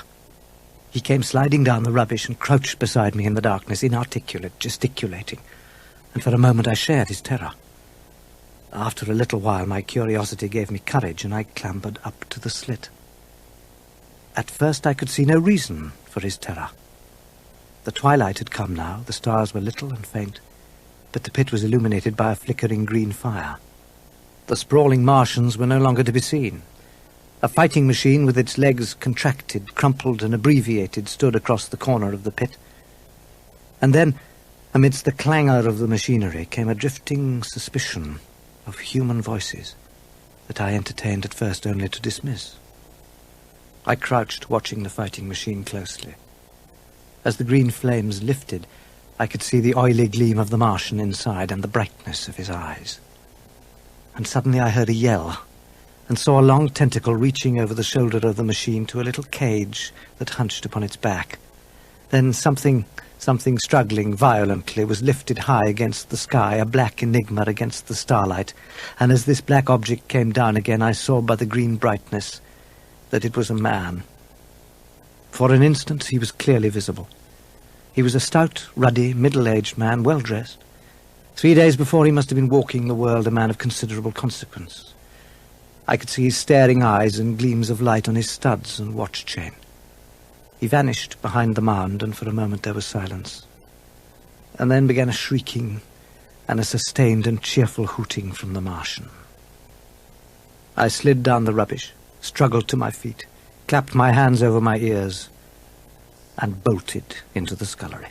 That night, as we lurked in the scullery, balanced between our horror and the horrible fascination this peeping had, although I felt an urgent need of action, I tried in vain to conceive any plan of escape.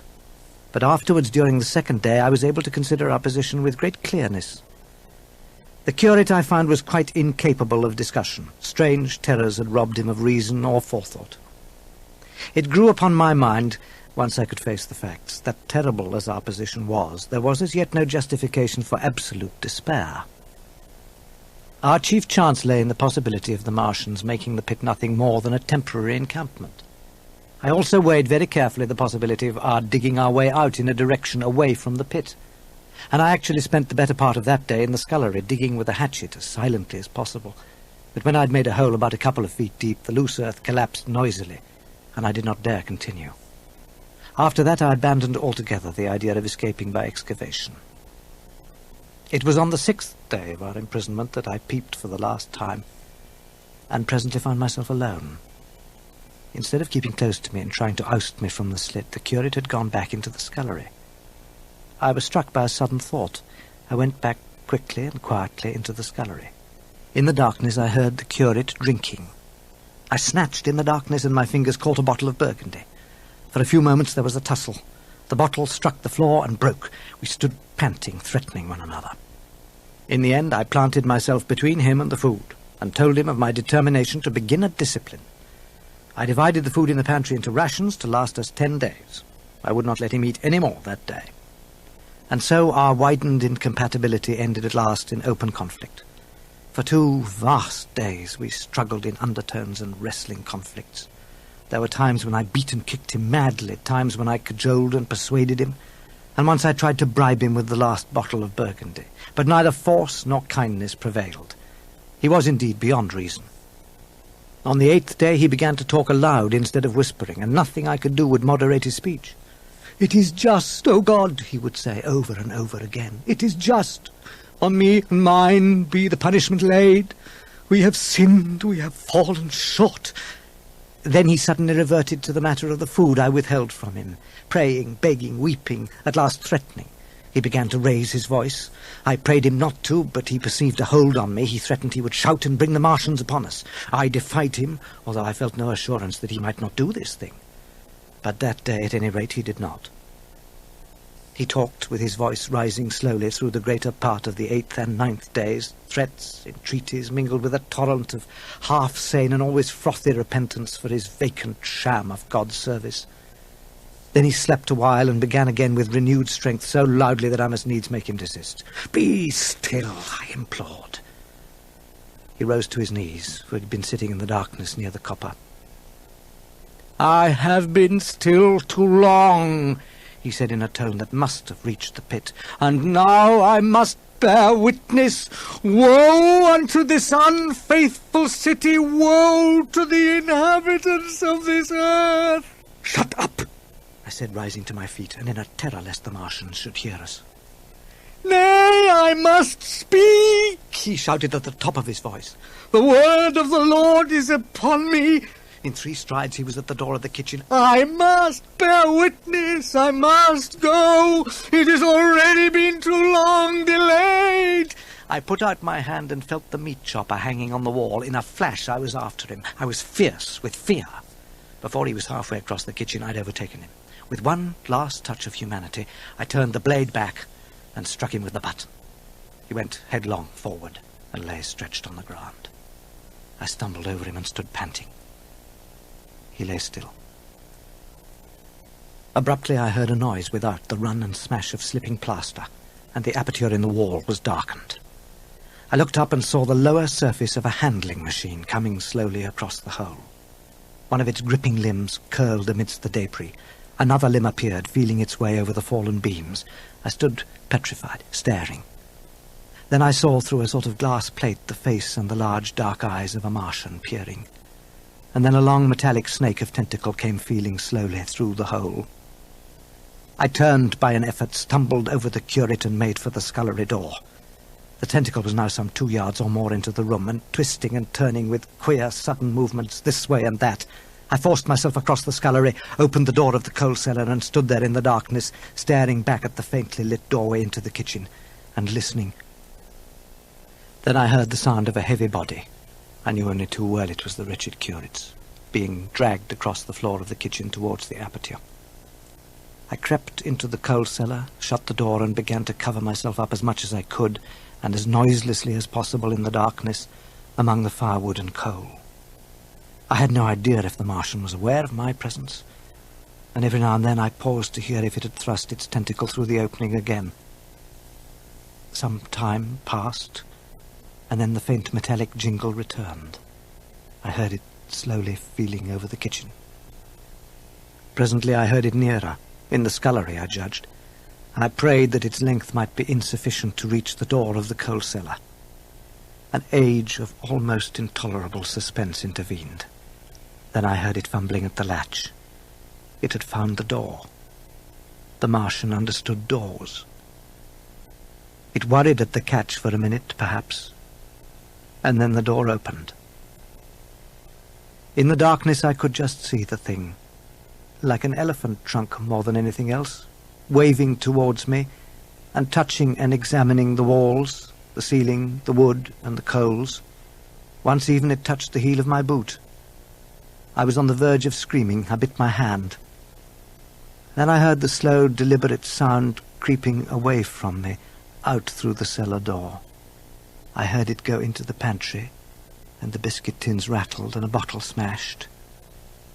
And then came silence that passed into an infinity of suspense. I lay the whole of the 10th day in the coal cellar, in the close darkness, bedded among coals and firewood, not daring even to crawl out for the drink which I craved. It was the 11th day before I could bring myself to venture out from my hiding place. My throat was so painful that, taking the chance of alarming the Martians, I attacked the creaking rainwater pump that stood by the sink and got a couple of glassfuls of blackened and tainted rainwater. I was greatly refreshed by this, and emboldened by the fact that no inquiring tentacle followed the noise of my pumping. I dozed and thought disjointedly of vague, impossible plans of escape. Whenever I slept, I dreamt of horrible phantasms, of the curate and of the manner of his death, or of sumptuous dinners. It was early on the 12th day that I heard a curious, familiar sequence of sounds in the kitchen, and listening, identified it as the snuffing and scratching of a dog. Going into the kitchen, I saw a dog's nose peering in through the aperture. At the scent of me, he barked shortly. I crept forward, saying, "Good dog," very softly, but he suddenly withdrew his head and disappeared. I listened.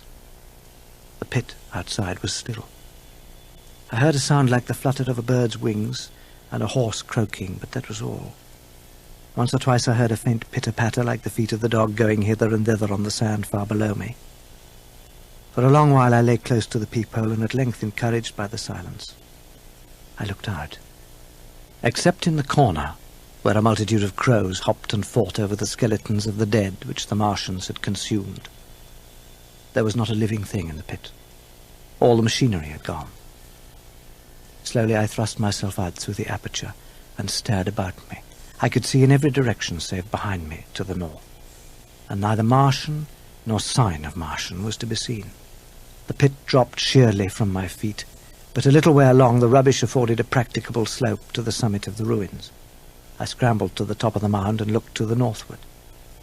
No Martian was visible. When I'd last seen this part of Mortlake in the daylight, it had been a straggling street of comfortable white and red houses interspersed with abundant shady trees. Now I stood on a mound of smashed brickwork, clay, and gravel. The neighbouring houses had all been wrecked, but none had been burned. Their walls stood sometimes to the second story, with smashed windows and shattered doors. Below me was the great pit, with the crows struggling for its refuse. Far away I saw a gaunt cat slink crouchingly along a wall, but traces of men there were none. For some time I stood tottering on the mound, regardless of my safety, for at that moment I touched an emotion beyond the common range of men, yet one that the poor brutes we dominate know only too well. I felt as a rabbit might feel returning to his burrow, and suddenly confronted by the work of a dozen busy navvies digging the foundations of a house. I felt the first inkling of a thing that presently grew quite clear in my mind, that oppressed me for many days, a sense of dethronement, a persuasion that I was no longer a master, but an animal among the animals under the Martian heel. With us it would be as with them, to lurk and watch, to run and hide. The fear and empire of men had passed away. But as soon as this strangeness had been realized, it passed, and my dominant motive became the hunger of my long and dismal fast. I had no plans for going anywhere in particular, for I did not know where to go. My dominant thought was of food, and with that in mind I set off roughly in an easterly direction. It took me 2 days to reach central London, and in all that time I saw no human beings, and no sign of the Martians. I encountered a couple of hungry-looking dogs, but both hurried circuitously away from the advances I made them. About a mile down the road from the pit I found in a ruined greenhouse some young onions, a couple of gladioli bulbs, and a quantity of immature carrots, all of which I devoured ravenously. And in a garden outside Putney I discovered a quantity of potatoes sufficient to stay my hunger. From this garden one saw down upon Putney and the river. The aspect of the place in the dusk was singularly desolate. Blackened trees, desolate ruins, and over all, silence. It filled me with indescribable terror to think how swiftly that desolating change had come. For a time I believed that mankind had been swept out of existence. I became convinced that I was alone, the last man alive, and that the extermination of mankind was, save for such stragglers as myself, already accomplished in this part of the world. The Martians, I thought, had gone on, and left the country desolated, seeking food elsewhere. Perhaps even now they were destroying Berlin or Paris. There was black dust along the roadway from Putney Bridge, and it grew thicker towards Fulham. The streets were horribly quiet. I got food, sour, hard, and mouldy, but quite eatable, in a baker's shop there. Some way towards Walham Green the streets became clear of the black powder, and I passed a white terrace of houses on fire. The noise of the burning was an absolute relief. Going in towards Brumpton, the streets were quiet again. Here I came once more upon the black powder in the streets, and also several dead bodies. I saw altogether about a dozen in the length of the Fulham Road. They had been dead many days, so that I hurried quickly past them.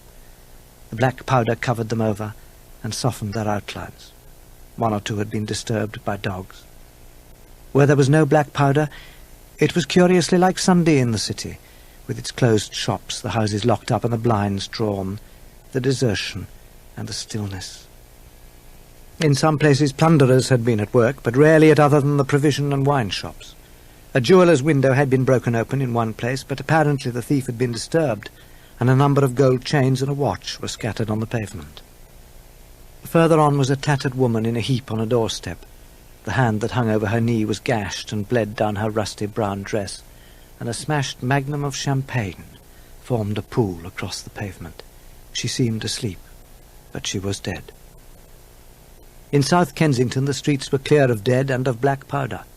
It was near South Kensington that I first heard the howling. It crept almost imperceptibly upon my senses. It was a sobbing alternation of two notes, "Oola, oola, oola," keeping on perpetually. When I passed streets that ran northwards, it increased in volume, and houses and buildings seemed to deaden and cut it off again. It came to a full tide down Exhibition Road. I stopped, staring towards Kensington Gardens, wondering at this strange, remote wailing. It was as if that mighty desert of houses had found a voice for its fear and its solitude. "Oola, oola, oola," wailed that superhuman note, great waves of sound sweeping down the broad sunlit roadway between the tall buildings on either side. I turned northward, marvelling towards the iron gates of Hyde Park. All the large mansions on either side of the road were empty and still, and my footsteps echoed against the sides of the houses. I entered the park and approached as far as the bridge over the Serpentine. The howling grew stronger and stronger, that I could see nothing above the housetops on the north side of the park, save a haze of smoke to the northwest. I came into Oxford Street by the Marble Arch, and here again was the black powder and several bodies, and an evil, ominous smell from the gratings of the cellars of some of the houses. I wandered on through the silent residential squares to Baker Street, and so came out at last upon Regent's Park. I came upon the wrecked handling machine just by one of the entrances to Regent's Park. At first I thought a house had fallen across the road. It was only as I clambered among the ruins that I saw with a start this mechanical Samson lying, with its tentacles bent and smashed and twisted, among the ruins it had made. The forepart was shattered. It seemed as if it had driven blindly straight at the house and been overwhelmed in its overthrow. As I pushed on into the park, I saw far away through a gap in the trees a second handling machine, motionless as the first. And then, abruptly, the howling ceased. It was, as it were, cut off. The silence came like a thunderclap. Night, the mother of fear and mystery, was coming upon me. While that strange howling had sounded, the solitude, the desolation had been endurable. By virtue of it, London seemed strangely alive, and the sense of life about me had upheld me. Then, suddenly, a change, the passing of something, I knew not what, and then a stillness that could be felt. Nothing but this gaunt quiet. Terror seized me, and I turned and ran blindly back out of the park. I found myself in St. John's Wood Road, and I ran headlong from this unendurable stillness. At last, breathless and exhausted, I found a cabman's shelter in the Harrow Road, and there I hid from the night and the silence. Just before dawn, my courage returned, and while the stars were still in the sky, I turned once more towards Regent's Park. I missed my way among the streets and presently saw down a long avenue, in the half-light of the early dawn, the curve of Primrose Hill. On the summit, towering up to the fading stars, was a third handling machine, erect and motionless like the others. An insane resolve possessed me. I would die and end it, and I would save myself even the trouble of killing myself. I marched on recklessly towards this Titan, and then, as I drew nearer and the light grew, I saw that a multitude of black birds was circling and clustering about the hood. At that my heart gave a bound, and I began running along the road. I hurried down St. Edmund's Terrace and emerged upon the grass before the rising of the sun. Great mounds had been heaped about the crest of the hill, making a huge redoubt of it. It was the final and largest place the Martians made, and from behind these heaps there rose a thin smoke against the sky. Against the skyline an eager dog ran and disappeared. The thought that had flashed into my mind grew real, grew credible. I felt no fear, only a wild, trembling exultation as I ran up the hill towards the motionless monster. Out of the hood hung lank shreds of brown, at which the hungry birds pecked and tore. In another moment I had scrambled up the earthen rampart and stood on its crest, and the interior of the redoubt was below me. A mighty space it was, with gigantic machines here and there within it, huge mounds of material and strange shelter places, and scattered about it, some in their overturned war machines, some in the now rigid handling machines, and a dozen of them stark and silent and laid in a row, were the Martians, all dead. Here and there they were scattered, nearly 50 altogether, in that great gulf they had made, overtaken by a death that must have seemed to them as incomprehensible as any death could be. To me also at that time this death was incomprehensible. All I knew was that these things that had been alive and so terrible to men were dead. I stood staring into the pit, and my heart lightened gloriously, even as the rising sun struck the world to fire about me with his rays. The pit was still in darkness. The mighty engines, so great and wonderful in their power and complexity, so unearthly in their tortuous forms, rose weird and vague and strange out of the shadows towards the light. Across the pit on its further lip, flat and vast and strange, lay the great flying machine with which they had been experimenting upon our denser atmosphere when decay and death arrested them. Death had not come a day too soon. At the sound of cawing overhead, I looked up at the huge fighting machine that would fight no more, at the tattered red shreds of flesh that dripped down upon the overturned seats on the summit of Primrose Hill. It had died even as it had been crying to its companions. Perhaps it was the last to die, and its voice had gone on perpetually until the force of its machinery was exhausted. It glittered now, harmless tripod towers of shining metal in the brightness of the rising sun. All about the pit, and saved as by a miracle from everlasting destruction, stretched the great mother of cities. Those who have only seen London veiled in her sombre robes of smoke can scarcely imagine the naked clearness and beauty of the silent wilderness of houses. Eastward, over the blackened ruins of the Albert Terrace and the splintered spire of the church, the sun blazed dazzling in a clear sky, and here and there some facet in the great wilderness of roofs caught the light and glared with a white intensity. Northward were Kilburn and Hampstead, blue and crowded with houses. Westward the great city was dimmed, and southward beyond the Martians, the green waves of Regent's Park, the Langham Hotel, the dome of the Albert Hall, the Imperial Institute, and the giant mansions of the Brompton Road came out clear and little in the sunrise, the jagged ruins of Westminster rising hazily beyond. Far away and blue were the Surrey hills, and the towers of the Crystal Palace glittered like two silver rods. The dome of St. Paul's was dark against the sunrise, and injured, I saw for the first time, by a huge gaping cavity on its western side. And as I looked at this wide expanse of houses and factories and churches, silent and abandoned, as I thought of the multitudinous hopes and efforts, the innumerable hosts of lives that had gone to build this human reef, and of the swift and ruthless destruction that had hung over it all, when I realized that the shadow had been rolled back and that men might still live in the streets, and this dear, vast city of mine be once more alive and powerful, I felt a wave of emotion that was near akin to tears. Of the next 3 days I remember nothing. I have learned since that far from my being the first discoverer of the Martian overthrow, several such wanderers as myself had already discovered this on the previous night. One man, the first, had gone to St. Martin's-le-Grand, and while I sheltered in the cabman's hut had contrived to telegraph to Paris. Thence the joyful news had flashed all over the world. 1,000 cities, chilled by ghastly apprehensions, suddenly flashed into frantic illumination. They knew of it in Dublin, Edinburgh, Manchester, Birmingham, at the time when I stood upon the verge of the pit.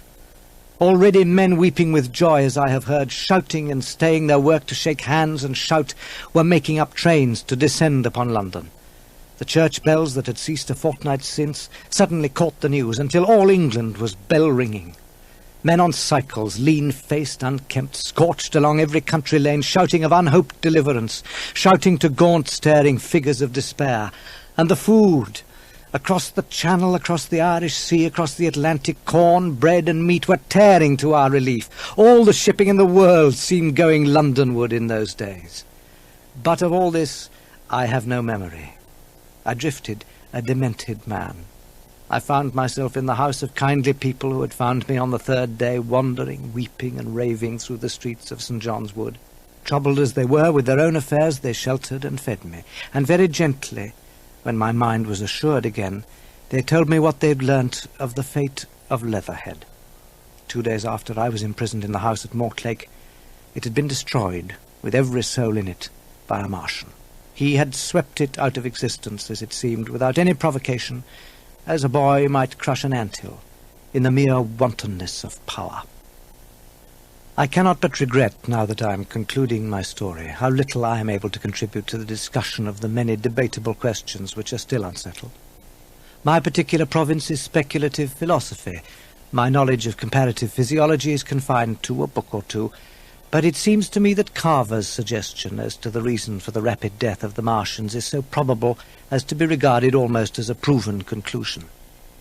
They were slain, it seems, by the putrefactive and disease bacteria against which their systems were unprepared. Slain after all man's devices had failed by the humblest things of all that God in his wisdom has put upon this earth. It had come about in a way that I and many men might indeed have foreseen had not terror and disaster blinded our minds. These germs of disease have taken toll of humanity since the beginning of things, taken toll of our pre-human ancestors since life began here. But by virtue of this natural selection of our kind, we have developed resisting power. To no germs do we succumb without a struggle, and to many, those that cause putrefaction in dead matter, for instance, our living frames are altogether immune. But there are no bacteria on Mars. And directly those invaders arrived, directly they drank and fed, our microscopic allies began to work their overthrow. They were irrevocably doomed, even as they went to and fro, and the end was inevitable. By the toll of 1 billion deaths, man has bought his birthright of the earth, and it is his against all comers. It would still be his were the Martians 10 times as mighty as they are. In all the bodies of the Martians that were examined after the war, no bacteria except those already known as terrestrial species were found. That they did not bury any of their dead, and the reckless slaughter they perpetrated, point also to an entire ignorance of the putrefactive process. The generator of the heat ray remains a puzzle, and the composition of the black smoke which the Martians used with such deadly effect is not known. Spectrum analysis of the black powder points unmistakably to the presence of an unknown element with a brilliant group of 3 lines in the green, and it is possible that it combines with argon to form a compound which acts at once with deadly effect upon some constituent in the blood. But such speculations, both on the nature of the Martians themselves and on the materials and methods at their disposal, must remain unproven. Questions of much graver and universal interest occupy our minds today. Our views of the human future have been greatly modified by the terrible events I have described. We have learned now that we cannot regard this planet as being fenced in and a secure hiding place for man. And it may be that in the larger design of the universe, this invasion from Mars is not without its ultimate benefit for men. At least it has robbed us of that serene confidence in the future which is the most fruitful source of decadence. The gifts to human science it has brought are enormous, and it has done much to promote the conception of the common weal of mankind. The broadening of man's views that has resulted can scarcely be exaggerated. Before the cylinder fell, there was a general persuasion that through all the deep of space no life existed beyond the petty surface of our minute sphere. Now we see further. On clear nights I stand in my garden and gaze up and out across all those millions of miles to where the tiny red dot that is Mars winks and sparkles in the night sky. It may be that across the great immensities of space the Martians have watched the fate of those pioneers of theirs and learned their lesson, that they will turn their attention to other planets in the solar system and never again come near this little Earth of ours. It may be, on the other hand, that the destruction of the Martians is only a reprieve for us, that even now they are preparing, planning, waiting for the right moment to strike again.